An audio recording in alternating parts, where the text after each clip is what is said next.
ओम नमः शिवाय। ମୁଁ ଜ୍ୟୋତିର୍ବିଦ ଓ ଲେଖକ ପ୍ରଫେସର ରୁଦ୍ରପ୍ରସନ୍ନ ମହାପାତ୍ର ଭୁବନେଶ୍ୱର ଓଡ଼ିଶାରୁ କହୁଛି। ଆଜି ଆମେ ଚର୍ଚ୍ଚା କରିବା ବାଧକ ଗ୍ରହ। ମୁଁ ଆଉ ଥରେ କହୁଛି ବାଧକ ଗ୍ରହ।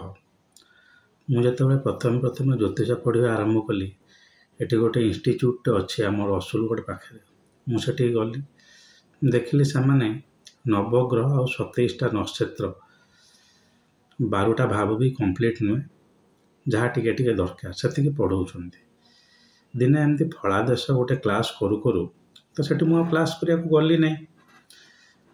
ସେଠୁ ସାର୍ ଯିଏ ଥିଲେ ଭଲ ଲୋକ, କିନ୍ତୁ ଜ୍ୟୋତିଷ ଜ୍ଞାନ ଠପ୍।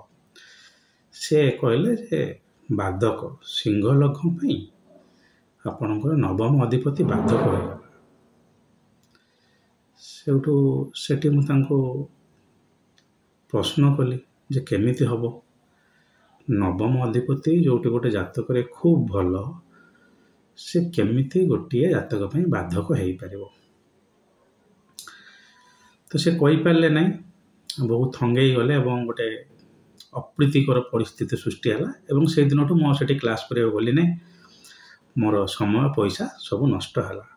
କହିବାର ଉଦ୍ଦେଶ୍ୟଟି ହେଲା ଯେ ଜ୍ୟୋତିଷରେ ଏମିତି କିଛି କନସେପ୍ଟ ଅଛି ଯେଉଁଟାକି ଆପଣ ଭାରି ଅଳ୍ପ ବିଦ୍ୟା ଭୟଙ୍କରୀ ଭଳିଆ ଚଳେଇ ଦେଲେ ହେବନି। ଯେ ଚର ରାଶି ଲୋକମାନେ ଟିକେ ଫିକ୍ଲିଂ ହେବେ, ସ୍ଥିର ରାଶି ଲୋକମାନେ ଟିକେ ସ୍ଥିର ରହିବେ, ଏଇ ଯେଉଁ ଭଳିଆ ସବୁ ଯେଉଁ ଚାଲିଛି ମୁଣ୍ଡା ଜ୍ୟୋତିଷ ଅଜ୍ଞାନତା ମୁଁ କହିବିନି, ଯେଉଁମାନେ ଏ ସୂତ୍ରରେ ଧର ଅଛନ୍ତି ଜ୍ୟୋତିର୍ବିଦରେ, ସେମାନେ ବିଶେଷ ପଢ଼ା ଲେଖା କରୁନାହାନ୍ତି। ଯେଉଁମାନେ ତାଙ୍କ ଭିତରୁ କରୁଛନ୍ତି ସେମାନେ ଏମିତି ଭୁଲ ଭାଲ ହେବନି। ତେବେ ବାଧକ ଗ୍ରହଟି ଆଗ ଶୁଣନ୍ତୁ, ତାକୁ ନେଇକି କ'ଣ ଅପପ୍ରଚାର ଅଛି। ଏ ମଝିରେ ଥରେ ଟିଭିରେ ବି ମୁଁ ଦେଖୁଥିଲି, ଜଣେ ସେ ବିଜ୍ଞ ଜ୍ୟୋତିଷ ସେ କହୁଥିଲେ ଯେ ନାଇଁ ଆପଣଙ୍କର ମକର ଲଗ୍ନ, ତେଣୁ ମକର ଲଗ୍ନ ପାଇଁ ଆପଣଙ୍କର ଏକାଦଶ ଅଧିପତି, ଯେହେତୁ ଏହା ଗୋଟେ ଚର ଲଗ୍ନ, ତାହେଲେ ଏକାଦଶ ଅଧିପତି ହେଇଗଲା ମକର ପାଇଁ ବୃଶ୍ଚିକ। ତେଣୁ ବୃଶ୍ଚିକ, ଆପଣ ଗୋଟେ ବିଛାରେ ଗୋଟେ ଯେଉଁ ଗ୍ରହ ବସିଛି ସେ ଗ୍ରହ ତା ଫଳ ଦେବ ନାହିଁ। ଆଉ ଜଣେ କହିଲେ କ'ଣ, ଆପଣଙ୍କର ହେଲା ତୁଳା ରାଶି, ତେଣୁ ଆପଣଙ୍କ ପାଇଁ ଏକାଦଶ ଅଧିପତି ବା ସିଂହ, ସେ ତା ଫଳ ଦେବ ନାହିଁ। ଆପଣ ଏମିତି ୟୁଟ୍ୟୁବରେ ବି ଦେଖୁଥିବେ, ଖାଲି ଆମ ଓଡ଼ିଶା କଥା କହୁନି, ଭାରତବର୍ଷରେ ବି ବାଧକ ଗ୍ରହକୁ ନେଇକି କନଫ୍ୟୁଜନ୍ ରହିଛି। ହେବ, ଆପଣ ଯେତେବେଳେ ନିଜେ ପଢ଼ିବେ, ନିଜେ ଲେଖିବେ, ଆପଣ ଅଟୋମେଟିକାଲି କ୍ଲାସିକ୍ସ ଗୁଡ଼ା ଦେଖିବେ, ରିସେଣ୍ଟ ରିସର୍ଚ୍ଚ ଦେଖିବେ, ସେଠି ଆଉ କିଛି ଆପଣଙ୍କର ଭୁଲଭାଲ ରହିବ ନାହିଁ। ତେବେ ବାଧକ ଉପରେ ମୁଁ ଆଗରୁ ଲେଖିଛି ମ୍ୟାଗାଜିନ୍ରେ, ଭଲ କି ଲେଖିଛି, 3-4ଟା ଆର୍ଟିକଲ ଲେଖିଛି। ଏବେ ଗୋଟେ ଛୋଟିଆ ବହିଟିଏ ଲେଖିବି ବୋଲି ବି ଆରମ୍ଭ କରିଛି। ସେ ସନ୍ଦର୍ଭରେ ମୁଁ ଆପଣଙ୍କୁ ବୁଝେଇ ଦେଉଛି ଯେ ମୁଁ ଏଠି ଯାହା ବାଧକ ବିଷୟରେ କହିବାକୁ ଯାଉଛି, ଇଟ୍ ଇଜ୍ ଭେରି ଅଥେଣ୍ଟିକ୍, ବା ଆପଣ ଏଟାକୁ ସମ୍ପୂର୍ଣ୍ଣ ରୂପେ ଭରସା କରିପାରିବେ, କିଛି ଅସୁବିଧା ନାହିଁ। ଜାତକ ପାରିଜାତ ବୋଲି ଗୋଟେ ବହି ଅଛି, ଯେଉଁଟାକି ଜ୍ୟୋତିଷର ଖୁବ୍ ରିସେଣ୍ଟ କ୍ଲାସିକ୍ସ ବୋଲି କୁହାଯାଏ, ଯଦିଓ ସେଥିରେ ବହୁତ ଗୁଡ଼ିଏ ପୂର୍ବ ଶାସ୍ତ୍ରର ଖାଲି ମିଶ୍ରିତ କରିକି ଲେଖା ହେଇଛି, ବିଶେଷ କିଛି ନୂଆ ନାହିଁ, ପ୍ରାୟତଃ ନୂଆ ନାହିଁ, କିନ୍ତୁ ସେଟା ରିସେଣ୍ଟ 1700-1800 ମସିହା ଯଦି ଆମେ ଧରିବା, ତାହେଲେ ସେଇ ସମୟରେ ଜାତକ ପାରିଜାତ ଲେଖା ହେଇଛି। ସିଏ ଏ ବାଧକ ଜିନିଷଟାକୁ ସମ୍ପୂର୍ଣ୍ଣ ରୂପେ ବୁଝେଇଛନ୍ତି। ନା ମହର୍ଷି ପରାଶର ବୃହତ୍ ପରାଶର ଶାସ୍ତ୍ରରେ କହିନାହାନ୍ତି। କିଛି ଜଣ କହନ୍ତି ସେ ଇଣ୍ଡିକେଟ୍ କରିଛନ୍ତି ଚର ଦଶାରେ, କିଛି ସେମିତି ନୁହେଁ। ସେ ଇଣ୍ଡିକେସନ୍ ବି ଜଣାପଡ଼ିବ ନାହିଁ। ସର୍ବାର୍ଥ ଚିନ୍ତାମଣି ବି ବାଧକ ବିଷୟରେ ଗୋଟିଏ ଶ୍ଲୋକ କହିଛି ବୋଲି କୁହାଯାଏ, କେଉଁଠି ମୁଁ ପାଉନାହିଁ, କିନ୍ତୁ କିଛି ସ୍କଲାର୍ସ ମତ ଦିଅନ୍ତି। କିନ୍ତୁ ସେ ଜାତକ ପାରିଜାତ ଗୋଟିଏ ଶ୍ଲୋକ, 2ଟି ଶ୍ଲୋକ, କହିବାକୁ ଗଲେ 3ଟି ଶ୍ଲୋକ, ଯଦି ଆମେ 2-3 ଧାଡ଼ି ନେବା, ତାହେଲେ 2-2-2 6ଟା ଲାଇନ୍ ଆପଣ ପାଇବେ। ତ କ'ଣ କହୁଛି ଜାତକ ପାରିଜାତ? ଜାତକ ପାରିଜାତ କହୁଛି ଯେ ଗୋଟିଏ ଚର ଲଗ୍ନ, ସ୍ଥିର ଲଗ୍ନ ଆଉ ଦ୍ୱାତ୍ମିକ ଲଗ୍ନ ପାଇଁ ଏକାଦଶ ଅଧିପତି ଯଥାକ୍ରମେ ଏକାଦଶ ଅଧିପତି, ଅର୍ଥାତ୍ ଚର ଲଗ୍ନ ପାଇଁ ଏକାଦଶ, ସ୍ଥିର ଲଗ୍ନ ପାଇଁ ନବମ ଆଉ ସପ୍ତମ ବା ଦ୍ୱାତ୍ମିକ ଲଗ୍ନ ପାଇଁ ସପ୍ତମ ଅଧିପତି ବାଧକ ହେବେ ଓନ୍ଲି ଇଫ୍ सीधा ओडिया रे कहले जदि सेमाने 64तम नवांशर स्वामी होइथिबे नहले 22तम द्रेक्षणर स्वामी होइथिबे नहले मांदी मांदी माने जो शनिंकर उपग्रह ये शनि नुहंती से गोटे जातक गोटे पॉइंट एस्ट्रोनॉमिकल पॉइंट मांदी जोटा कि गुलिक भी नुहे मांदी से भाव में अवस्थान कर बुझिपारे से मकर लग्न पाई तो यहाँ प्रथम लग्न एथिरे आप राशि देखिए ना किछि क्लासिक्स जमी फल दीपिका कहे जे चंद्र रु आम 64तम नवांशटा देखा ठीक अच्छे गोचर में जिते बड़े आम 64तम नवांश देखु जे चंद्र रु यही 64तम नवांशटा सब अष्टम भाव में पड़ो 22तम द्रेक्षणटा सब अष्टम भाव में पड़ो आपड़ जानते मुझे प्रस्तुत होकर आसे ना मो भिडियो तेणु टी गोलिया घंटा हो जाऊँगी ध्यान दे शुणु बुझीपारे किंतु बाधक जिते आम देखा से 64तम नवांशटा आम लग्न देखा आउ 22तम द्रेक्षणटा लग्न देखा अर्थात जदि से गोटे मेष लग्न है 64तम नवांश और 22तम द्रेक्षणटा तार पड़िया बिछाटा तार अष्टम भाव तार स्वामी बिछार मनकर कौन बिछार तो 9टा नवांश अच्छा गोटे नवांश 3 डिग्री 20 मिनिट बिछारे मेषरे जदि आपंकर लग्न रुहे 10 डिग्री 13 डिग्री अर्थात चतुर्थ नवांश तो ठीक अष्टम भाव चतुर्थ नवांशटा हम आपण 64तम नवांश बुझिपारे सेटा आप द्वितीय द्रेक्षण में आसला 10 डिग्री 20 डिग्री भितर 13 डिग्रीटा से 10 डिग्री 20 डिग्री भितर वृश्चिक राशि सेटा हम आपण 22तम द्रेक्षण तो यही जो दुईटार अधिपति जमती कि आपड़ से वृश्चिक नवांश जो गणवे ताठू 9 ठार आरंभ करेंगे वृश्चिक तार प्रथम नवांशटी आप कर्कट तापर सिंह एमती गला तो एमती यदि आप देखिए ताले वृश्चिक मेष राशि आप जो शनि नौ सी हूँ सप्तम कि अष्टम नवांशर जो बिछार मालिक हे तेणु ताले जाइए से बाधक हे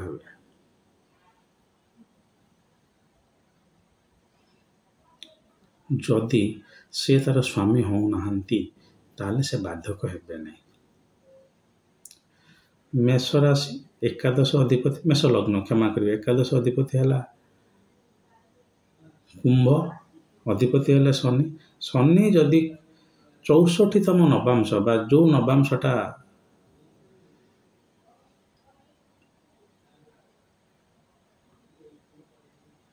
जो गोटे नवांश मनकर शनि वृश्चिकर अष्टम नवांशर अधिपति लग्न जदि अष्टम नवांश रुहे मेष लग्न जब अष्टम नवांश रुहे ताले यही जो नवांशटी हम से 64तम नवांश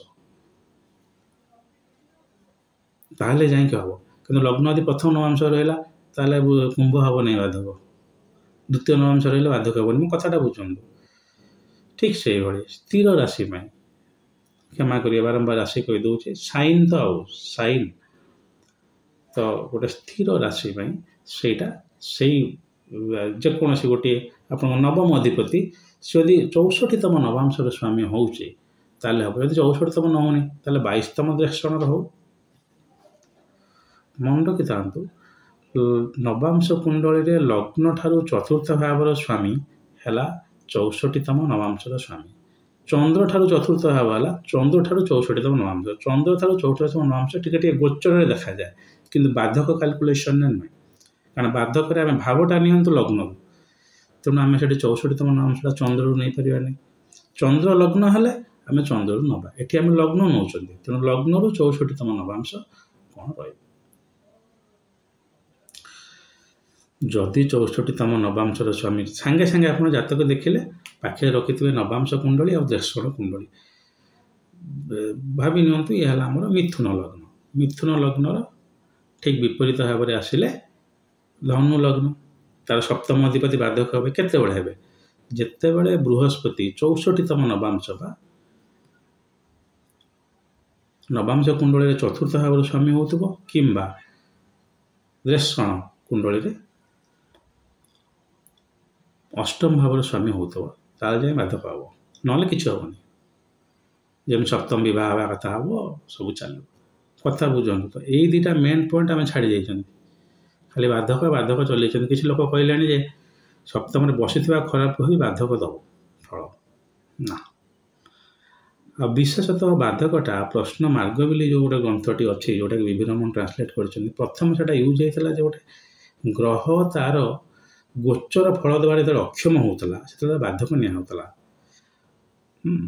ତ ପ୍ରଶ୍ନ ମାର୍ଗ ବହୁତ ରିସେଣ୍ଟ କେରଳାର ଗ୍ରନ୍ଥଟି, କିନ୍ତୁ ଜାତକ ପାରିଜାତ କହୁଛି ଯେ ବାଧକ ହେବ। ତ ଯଦି ବାଧକ ହେଲା ତାହେଲେ କ'ଣ ହେବ? ସେ ଲୋକ ମରିଯିବ କି? ମଜା କଥାଟା ହେଲା, ଯଦି ଯେକୌଣସି ଗୋଟେ ଗ୍ରହ ଅଧିପତି ଆପଣଙ୍କ ପାଇଁ ବାଧକ ହେଇଯାଉଛି, କିଛି ବି ଗୋଟେ ଅନପ୍ରେଡିକ୍ଟେଡ୍ ରେଜଲ୍ଟ ସେ ଦେଇଦେବ। ମାରକ ମାରିଦେବ। ଯେମିତି ଲେଖା ହେଇଛି ଶାସ୍ତ୍ରରେ, ମାରକ ସମୟରେ ଆପଣ ସରିଯାଇଥିବ ଆୟୁଷ, ତାହେଲେ ମାରକ ଦଶା ସମୟରେ ଆପଣ ମରିବେ। ମାରକ ଆପଣଙ୍କୁ ମାରିଦେବ ନାହିଁ, ଆୟୁଷ ସରିଥିବାର ଅଛି। ତ ଗୋଟେ ଲଂଜିଭିଟି କାଲକୁଲେସନରେ ଗୋଟେ ମେଥଡ଼। ତାମାନେ କ'ଣ 10 ବର୍ଷ ବୟସରେ ମାରକ ଦଶା ଚାଲିଲେ ଅସୁବିଧା କିଛି ନାହିଁ, ତାର ଅନ୍ୟାନ୍ୟ ଫଳ ସେ ଦେବ, ସପ୍ତମ ଭାବର ଫଳ ସେ ଦେବ, ଦ୍ୱିତୀୟ ଭାବର ଫଳ ଦେବ। କିନ୍ତୁ ଏ ଯେଉଁ ବାଧକ ଗ୍ରହଟି ଆପଣଙ୍କର ସେତେବେଳେ କିଛି ବି ଗୋଟେ, ମନେକର ଆପଣ ପାଠ ପଢ଼ୁଥିବେ, ପାଠରେ ପ୍ରୋବ୍ଲେମ୍ ପଳେଇ ଆସିବ। 19 ବର୍ଷରେ ବାଧକ ଦଶା ଚାଲିଲା, ତ ସେ ଯୋଗକାରକ ବି ହେଇଥାଇପାରୁ, ନବମ ଅଧିପତି ଯୋଗକାରକ, କିନ୍ତୁ ହେଲେ କ'ଣ ହେବ? 22ତମ ଜ୍ୟେଷ୍ଠ ସ୍ୱାମୀ ହେଇଗଲା, 64ତମ ନବାଂଶର ସ୍ୱାମୀ ହେଇଗଲା, ମାନେ ତାର ଶୁଭତ୍ୱରେ କମି ଆସିଲା। ଏଇଟା ଗୋଟେ ମଜା କଥା। ମୁଁ ଯାହା ଯେତିକି କହୁଛି, କାହିଁକି ଗୋଟେ ଚର ରାଶି ପାଇଁ ଏକାଦଶ ହେବ? ଆପଣ ଦେଖିବେ ଚର ରାଶି ପାଇଁ ଏକାଦଶ ଏବଂ ନବମ ଭାବ ପାଇଁ ଚର। ସେ ନବମର ଯେକୌଣସି ଗୋଟେ ସ୍ଥିର ପାଇଁ ନବମ ସବୁବେଳେ ଚର ହେବ, ଯେକୌଣସି ଗୋଟେ ଚର ପାଇଁ ନବମ ସବୁବେଳେ ସ୍ଥିର ହେବ। ଦ୍ୱାତ୍ମିକର ଅପୋଜିଟ୍ ଏଇଭଳିଆ ଗୋଟେ ପ୍ରିନ୍ସିପଲ୍ ଲଗେଇକି ଜାତକରେ ସବୁତକ ରାଶିଟାକୁ ଆମେ ଘିନି ଆସିଛନ୍ତି। ଆପଣ ଦେଖିବେ ସେଇ ଚରର ଏକାଦଶଟା ଗୋଟେ ସ୍ଥିର ହେବ, ସ୍ଥିରର ନବମଟା ଗୋଟେ ଚର ହେବ। ତ ସବୁତକ ଚର ସ୍ଥିର କଭର ହେଇଗଲା। ଆଉ ଜାତ୍ମିକର ସପ୍ତମ, ଅର୍ଥାତ୍ ଦ୍ୱାତ୍ମିକ ତ 4ଟା, ଆଉ କ'ଣ ବୃହସ୍ପତି ଆଉ ବୁଧର ଲଗ୍ନ, ଆଉ କ'ଣ। ତ ଏଇ ଯେଉଁ ଭାବର ଅଧିପତି ଗୋଟା ଖାଲି ବାଧକ ନୁହେଁ, ଯେତେବେଳେ ସେଥିରେ 64ତମ ନବାଂଶ କିମ୍ବା 22ତମ ଜ୍ୟେଷ୍ଠଟା ମିଶିବ। ଏଥିରେ ଗୋଟେ ଛୋଟିଆ ମଜା କଥାଟେ ଆପଣଙ୍କୁ କହିଦେଉଛି, ମନେ ରଖିଥାନ୍ତୁ। ବୃଶ୍ଚିକ ଲଗ୍ନ ପାଇଁ ବା ବିଛା ଲଗ୍ନ ପାଇଁ କୌଣସି ନବାଂଶ, ବୃଶ୍ଚିକ ଲଗ୍ନ ପାଇଁ ଚନ୍ଦ୍ର ବାଧକ ହେଇପାରେ, କାରଣ ନବମ ଅଧିପତି। ନବାଂଶରେ ଯାହାଟା ବି ହେଇଯାଉ, ଚନ୍ଦ୍ର 64ତମ ନବାଂଶର ସ୍ୱାମୀ ହେବ ନାହିଁ କିମ୍ବା 22ତମ ଜ୍ୟେଷ୍ଠର ସ୍ୱାମୀ ହେବ ନାହିଁ। ଅର୍ଥାତ୍ ବୃଶ୍ଚିକ ପାଇଁ ଏଇ ମେଥଡ଼ଟା କାମ କରିବନି, କେବଳ ବୃଶ୍ଚିକ ଲଗ୍ନ ପାଇଁ। ଦେଖନ୍ତୁ, ଦିସ୍ ଇଜ୍ ରିସର୍ଚ୍ଚ। ଆପଣ ଗୋଟିଏ ବସିକି ତାକୁ କାଲକୁଲେସନ୍ କରି ପକାଇବେ, 15-20 ଦିନ ଲାଗିକି, କମ୍ପ୍ୟୁଟରରେ ବି କରନ୍ତୁ, ଗୋଟେ ପଟେ ଏମିତି ଆପଣଙ୍କର 50-60ଟା ଟେବୁଲ୍ ଜେନେରେଟ୍ ହେବ। କେଉଁଟା କେଉଁ ନବାଂଶରେ ପଡ଼ିଲା, କେଉଁଟା କେଉଁଠି ନାହିଁ, ଆପଣ ଗୋଟେ ମିସ୍ କରିଯାଉଛି। କ'ଣ ନା ଇଚ୍ଛା। ଇଚ୍ଛା ରାଶିରେ କେବେ ବି ବାଧକ କେହି ହେଇପାରିବେ ନାହିଁ। କାହିଁକି ନା ତାର ସ୍ୱାମୀ ଚନ୍ଦ୍ର ତ 64ତମ ନବାଂଶର ସ୍ୱାମୀ ହେବନି କି 22ତମ ଜ୍ୟେଷ୍ଠର ସ୍ୱାମୀ ହେବନି, ତାହେଲେ କାହିଁକି ହେବ? ତାହେଲେ କ'ଣ ବିଛାରେ ବାଧକ ହେବନି? ହେବ ଗୋଟିଏ କେସ୍ରେ, ଯଦି ସେଇ ମାନ୍ଦି ଥିବ ଚର ଲଗ୍ନରେ ବା କ୍ୟାନ୍ସରରେ। କହୁଛେ ମାନ୍ଦି ବିଷୟରେ ଟିକେ କହି ରଖେ। ମାନ୍ଦିକୁ ବହୁତ ଲୋକ କହନ୍ତି ଗୁଳିକା ଯା ମାନ୍ଦି ସେଇଆ, ନା, ଦୁଇଟାକ ଅଲଗା। ଯେମିତି ସୂର୍ଯ୍ୟ ଆଉ ବୁଧ ସବୁବେଳେ ପାଖାପାଖି ଥାଆନ୍ତି, ସେଭଳିଆ ଗୁଳିକ ଆଉ ମାନ୍ଦି ସବୁବେଳେ ପାଖାପାଖି ଥାଆନ୍ତି। ଗୁଳିକଟା ଗୋଟେ ଶନିର ଉପଗ୍ରହ। ତ ଆଜି ଆପଣ ଯେଉଁ ସମୟରେ ଜନ୍ମ ହୋଇଛନ୍ତି, ଯେଉଁ ସମୟରେ ଶନିର କାଳ ବେଳାଟା ପଡ଼ିଲା, ଯଦି ଦିନରେ ଜନ୍ମ, ରାତିରେ ଜନ୍ମ, ତାକୁ 8 ଭାଗରେ ଡିଭାଇଡ଼ କଲେ, ଆଜି ମନେକର ଶନିବାର ଆପଣ ଦିନରେ ଜନ୍ମ ହୋଇଛନ୍ତି, ତାହେଲେ ପ୍ରଥମ ଭାଗ ଦିନର ଯେଉଁ ପ୍ରଥମ ଘଣ୍ଟେ 1.5 ଘଣ୍ଟା ଯେଉଁଟା ପଡ଼ିବ, 8 ଭାଗରୁ ଭାଗେ ଯେଉଁଟା, ସେଇଟା ସେଇ ସମୟରେ ଯେଉଁ ଲଗ୍ନ ଉଦୟ ହେବ, ତାର ମନେକର ଶନି ବେଳାଟା ପଡ଼ିଲା 6:30ରୁ 8:30, 6:30ରେ ଯେଉଁ ଲଗ୍ନ ଉଦୟ ହେବ, ସେଇଟା ହେଲା ଗୁଳିକ। କିନ୍ତୁ ମାନ୍ଦି ପାଇଁକି ଆମର କାଳିଦାସ ଯେଉଁ ଉତ୍ତର କାଳାମୃତ ଲେଖିଛନ୍ତି, ସେ କହିଦେଇ ଯାଇଛନ୍ତି, ଯଦି ଦିନ ସମୟରେ ଜନ୍ମ ହେଲା ତାହେଲେ 36, 34, 32 ଘାଟିକା ମାନେ ଦଣ୍ଡ, ଆଜ୍ଞା। 24 ମିନିଟ୍, 1.5 ଦଣ୍ଡରେ 1 ଘଣ୍ଟା। ଅକ୍ଷୟ ସିଂ ବୋଲି ଜଣେ ଜ୍ୟୋତିଷ ଅଛନ୍ତି, କମର୍ସିଆଲ ଜ୍ୟୋତିଷ, ଲୁଧିଆନାର, ପଞ୍ଜାବର ଜଣେ ଭଲ ନାମୀ ଦାମୀ ଜ୍ୟୋତିଷ। ଗୋଟେ କନଫରେନ୍ସ ଦେଖା ହେଇଥିଲା। କନଫରେନ୍ସ ଗୁଡ଼ାକରେ ଲୋକ ଗୁଡ଼ା ମୋତେ ଭାରି ଭଲ ପାଆନ୍ତି। ଆଉ ସାର୍ କ'ଣ ଆପଣ ରିସର୍ଚ୍ଚ କରୁଛନ୍ତି କ'ଣ? କାରଣ ମୁଁ ପାୱାର ପଏଣ୍ଟ ନେଇକି ପ୍ରେଜେଣ୍ଟ କରିଦିଏ ଏକାଥରେ କମ୍ପ୍ୟୁଟରରେ ଦେଖେଇକି, ତେଣୁ ସେମାନେ ଦେଖିନଥାନ୍ତି ଏଇଟା। କିନ୍ତୁ ସେ କହୁଥିଲେ ଯେ ଆପଣ ଅଢ଼େଇ ପଣିକିଆଟା ଦରକାର ଜ୍ୟୋତିଷ ପାଇଁ। ସେ 2.5 ପଣିକିଆଟା କାହିଁ ଦରକାର ନା, 2.5 ଦଣ୍ଡ 1 ଘଣ୍ଟା, 5 ଦଣ୍ଡ 2 ଘଣ୍ଟା, ତ ଏମିତି 2.5 ଆପଣ ଯିବେ, ଏବଂ 2 ଦଣ୍ଡ ବା ଘାଟିକା 1 ମୁହୂର୍ତ୍ତ। ତ କାଳିଦାସ ଉତ୍ତରକାଳୀମିତରେ କହିଲେ ଯଦି ଆପଣ ଶନିବାର ଜନ୍ମ ହୋଇଛନ୍ତି ତାହେଲେ 36 ଘାଟିକା ଯେତେବେଳେ ସେ ଦିନର ହେବ, ସେ ସମୟରେ ଯେଉଁ ଲଗ୍ନ ଉଦୟ ହେଉଥିବ ସେଇଟା ହେଲା ମାନ୍ଦି। ମନେକର ସେଇ ସମୟରେ ଚାଲିଛି ଆପଣଙ୍କର ପୂର୍ବ କ୍ଷିତିଜରେ କର୍କଟ ଆସୁଛି, ମାନ୍ଦି ହେଲା। ଆଉ କ'ଣ, ଯଦି ଆପଣଙ୍କର ମାନ୍ଦି ସେଇଠି ଅଛି ଏବଂ ଆପଣ ସେଇ ଦିନରେ ବୃଶ୍ଚିକ ଲଗ୍ନରେ ଜନ୍ମ ହୋଇଛନ୍ତି, ତାହେଲେ ଯାଇକି ଚନ୍ଦ୍ର ଆପଣଙ୍କ ପାଇଁ ବାଧକ ହେବ। ନହେଲେ ବିଛା ରାଶି ପାଇଁ ଚନ୍ଦ୍ର କେବେ ବାଧକ ହୋଇପାରିବ ନାହିଁ, କାରଣ ସିଏ 64ତମ ନବାଂଶର ସ୍ୱାମୀ ହୋଇପାରିବ ନାହିଁ 22ତମ ଦେଶର। ଆଶା କରେ ବୁଝିପାରୁଥିବେ। ଆପଣମାନେ ଜାଣିଛନ୍ତି ଓଡ଼ିଆରେ ମୋ ଭିଡ଼ିଓ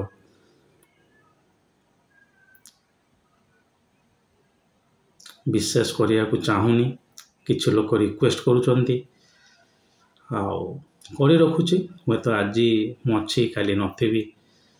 ମୋ ଭିଡ଼ିଓଟି ଶୁଣିକି କିଏ ଉପକୃତ ହେବ, କିଏ ଆଉ କହିବ ନାହିଁ। କିନ୍ତୁ ମୁଁ ସବୁବେଳେ କହୁଛି ଇଂଲିଶଟା ବୁଝନ୍ତୁ।